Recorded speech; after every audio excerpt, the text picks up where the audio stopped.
Muito obrigada, presidenta, deputada Rosane. Fico muito feliz de poder fazer essa fala com a senhora sentada ali. Lhe coube muito bem esse lugar. Obrigada. Parabéns. Obrigada. Trazer essa importância de mais mulheres na política, né, Rosane? E é importante eu trazer também um projeto de resolução que eu entrei nessa casa e para fazer com que 50% de deputados sejam mulheres, 50% de homens, 50% de mulheres. Esse é um projeto de resolução, ou seja, que altera a Constituição e a gente garantir aí mais representatividade nessa casa e com qualidade. Por isso, parabenizo a senhora por estar aí, onde sempre vai ser o lugar das mulheres, que é o lugar da política. Obrigada. Mas deputada Rosane, eu venho aqui fazer um debate muito dolorido para a gente que mora na favela. Eu sou cria da Maré. E lá a gente vive com um contexto, uma realidade muito cruel com relação aos nossos direitos à vida. Então, hoje, Rosane, na Maré, está sendo divulgado um relatório apresentado pela Redes da Maré. A Redes apresenta anualmente um relatório sobre as incursões policiais e como essas operações impactam a vida na Maré. Eu quero lembrar que a Maré tem um dos piores índices de desenvolvimento humano. Só não perde para Acari, que eu até coloquei aqui minha colinha, Acari, Costa Barros e Alemão. Então, a gente precisa de um trabalho concreto de educação, saúde, encaminhamentos para emprego e renda, mas o que a gente recebe do Estado é só o braço armado. Lá na favela, Rosane, com esse trabalho aí feito pela Redes da Maré, foram apresentados que durante o ano de 2018, 16 operações policiais ocorreram. E dessas 16, 6 delas ocorreram durante 10 horas ininterruptas. Ao longo desse tempo, 17 mil crianças e jovens ficaram sem escolas durante 10 dias. Ou seja, senhora deputada, quando a gente faz esse cálculo, percebendo, por exemplo, o período letivo, que são de 12 anos, esse jovem que mora na favela e convive diariamente com essa lógica de operações policiais, ele perdeu nesse longo de 12 anos pelo menos 1 ano de aula.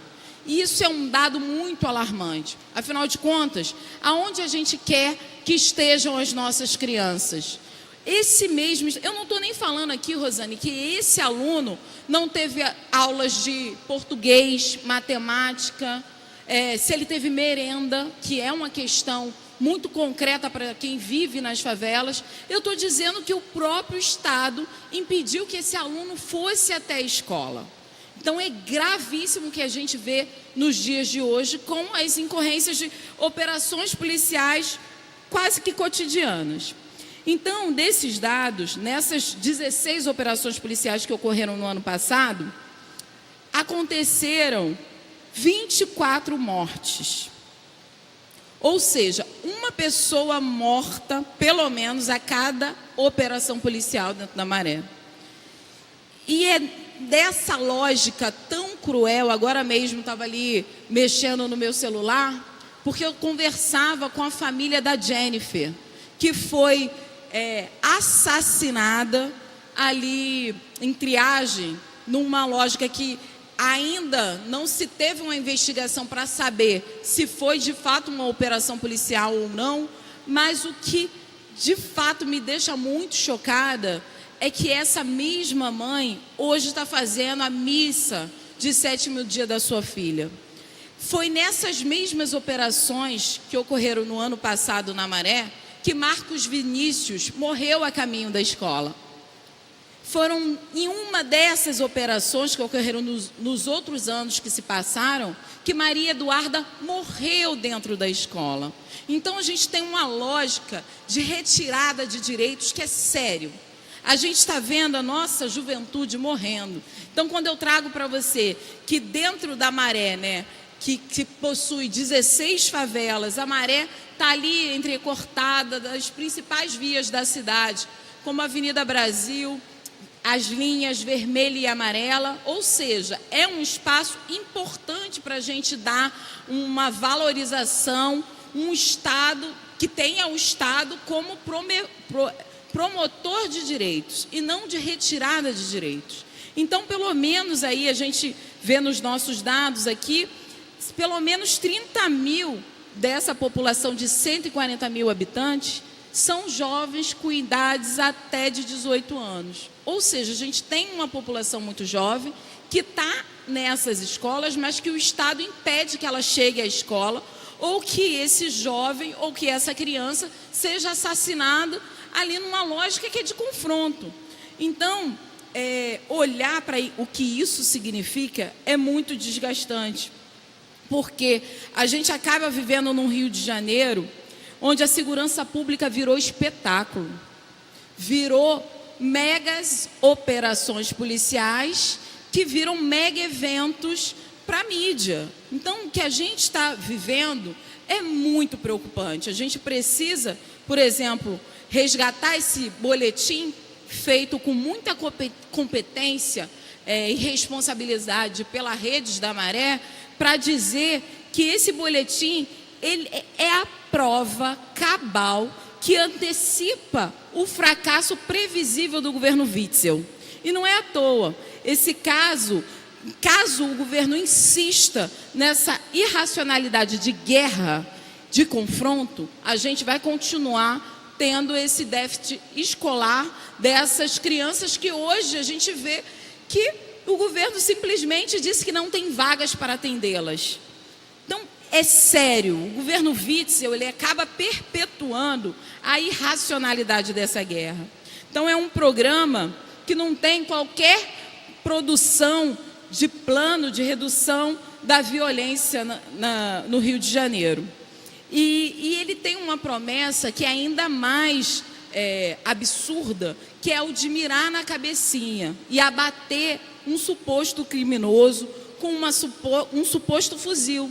Eu estou dizendo isso porque no Rio de Janeiro, recentemente, foram mortas pessoas na favela portando um guarda-chuva que foi confundido como fuzil. Ou seja, se a gente não tem pena de morte aqui no Brasil, o governador Witzel tenta aplicá-la no cotidiano das operações policiais, e isso é gravíssimo. A gente olha que o governo Witzel se apresentando como o inimigo, ele se apresenta como, na verdade, a caça a um inimigo que estaria dentro da favela. E aí a gente tem que questionar que inimigo é esse? Como chegam essas armas dentro da favela? Só para você ter uma ideia, presidenta, a maior apreensão de armas dos últimos anos aconteceu no Aeroporto Internacional do Rio de Janeiro. Foram 60 fuzis apreendidos. E ali não houve nenhum tiro, totalmente um trabalho de inteligência. E esse grande traficante de armas foi preso, não na favela da Maré, não na Cidade de Deus, não na Rocinha. Ele foi preso em Miami. É disso que a gente está falando quando a gente apresenta aí o que é possível fazer numa segurança pública que se responsabilize com o direito à vida.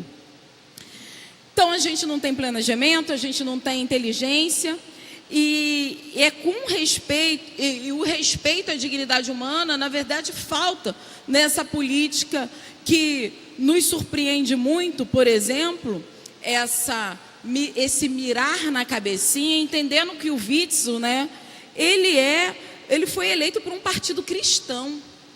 E isso traz para a gente os ensinamentos de Jesus, né, que ensinou a amar o próximo e não assassinar o próximo. E isso a gente precisa, de fato, colocar aí nas nossas discussões.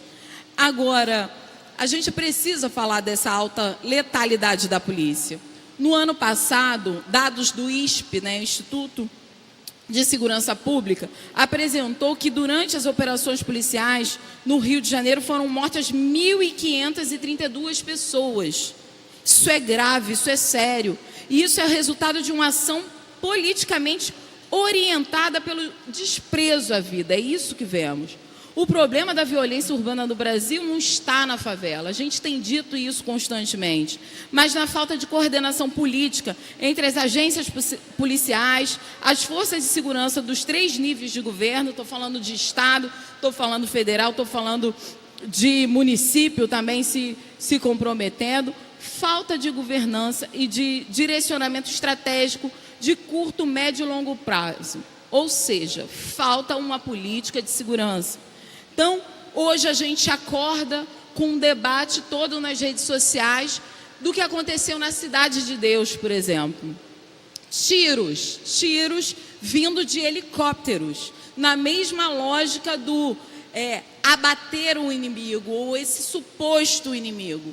O que vimos hoje, a população da Cidade de Deus vivenciar, é uma lógica completamente desumana, onde o genocídio da população negra se revela como o remédio para um problema em que a questão toda não está no braço armado da polícia e do Estado, está com um trabalho concreto ali de educação, saúde, mas ao invés disso o que a gente vê são os tiros do caveirão aéreo.